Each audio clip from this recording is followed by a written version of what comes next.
Hi, I'm Taya Williams. Thank you for joining me here on Taya's Sweet Aroma. Today I'm going to be sharing with you the recipe for my red pepper sauce. This sauce is a sauce that I use in about 15 to 20% of my recipes. It is a sauce that I love to use because it adds so much color and flavor to a dish.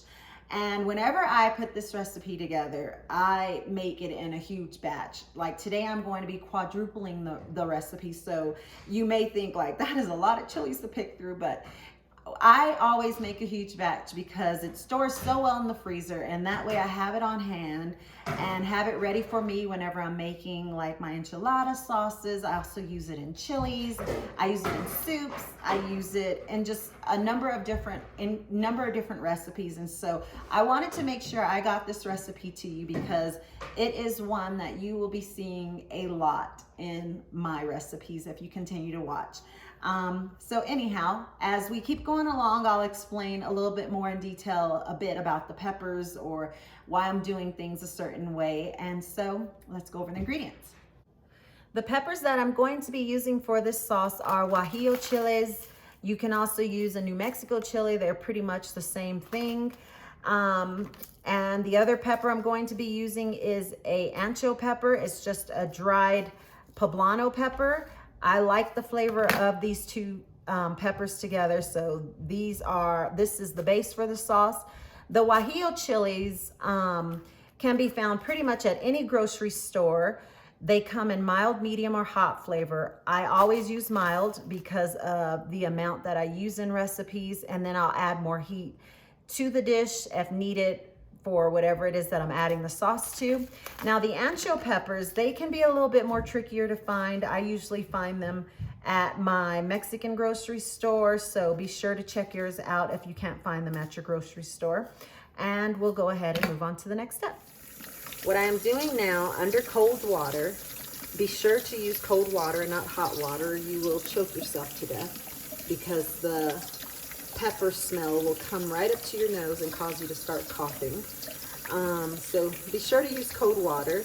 I am removing the stems as well as many of the seeds as I can from the chiles. What I've learned over the years is that if you don't take the time to rinse them and remove the stems and the seeds, your liquid can end up tasting quite bitter. And since I do use some of the liquid to puree them at the very end, I like to make sure that I take this time to give them a really good rinse.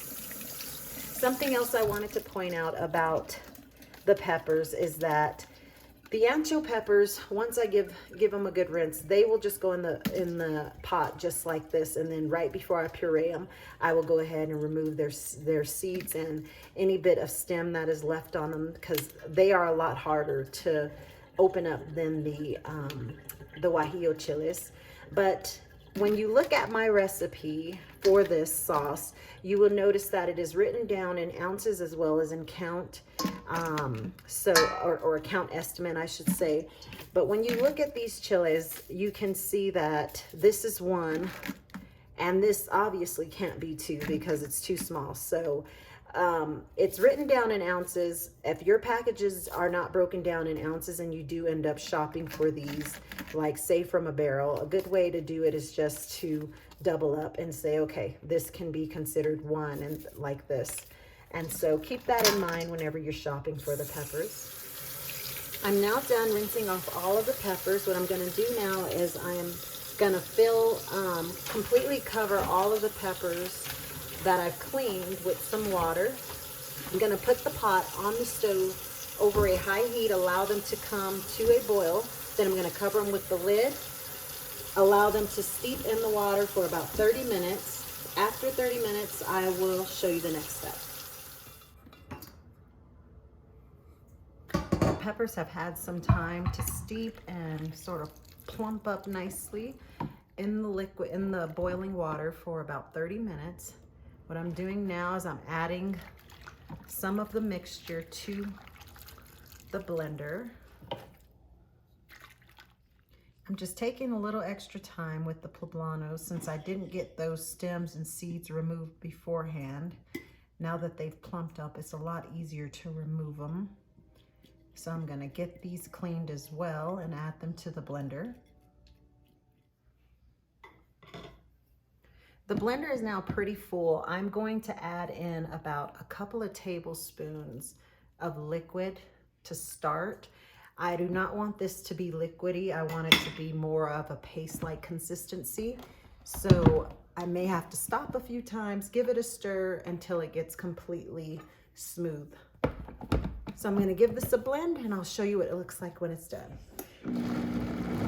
You can see now I've had to stop a couple of times and stir it in order to keep it blending. It's still not as smooth as I want. I'm gonna go ahead and add a couple more tablespoons of the liquid from the pot and blend it until it gets nice and smooth, and I will show you what it looks like.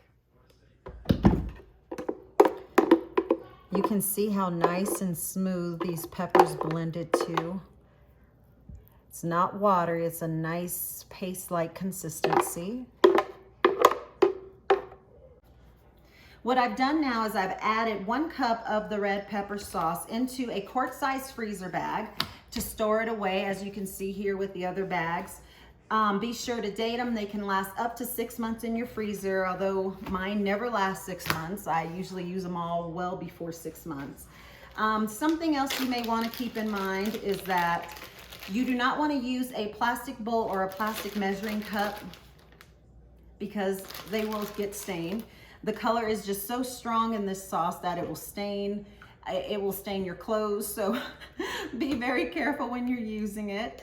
You can add it to pretty much anything that you normally would add or just want a really good chili flavor in. I use it in my chili beans. I use it, like tonight I'm gonna be making some homemade enchilada sauce with it. I mean, it just gives whatever it is that you're adding it to a really good color and flavor. Be sure to give it a try. You're gonna see this being used in an upcoming recipe, so keep your eye out for that as well. And I thank you for spending time with me here today. I hope that you will give this recipe a try. Don't forget to like and subscribe below, and I will see you again next time. Bye.